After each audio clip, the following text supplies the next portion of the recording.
港股連續第二日反彈，最高升至19,640點，尾市稍為回落，恒指收報19,508點，升371點，總成交有542億。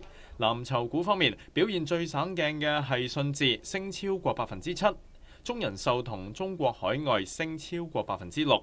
下個月加入恒指成分股嘅旺旺同埋康師傅股價齊齊做好，旺旺股價一度急升超過1成6，其後收窄，收市升6%，收報7個4毫4。而康師傅股價升4.3%，收報21個8。香港寬頻電視記者何容生報道。